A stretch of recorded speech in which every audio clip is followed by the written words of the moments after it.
Hi up there guys, in this video I will show you how to unfollow someone on TikTok.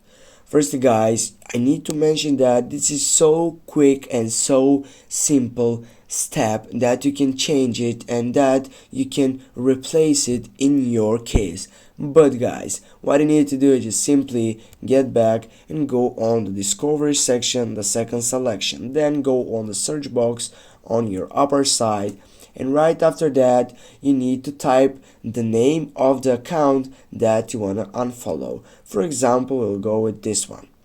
Now as you can see, we have followed this account. What we need to do is just simply after message side you have an option by typing on this section, and here as you can see with this we have unfollowed this person.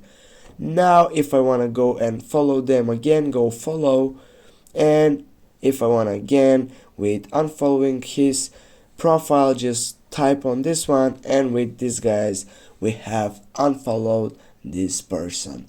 Thanks guys for watching. Don't forget to hit that like and share the video. See you soon guys.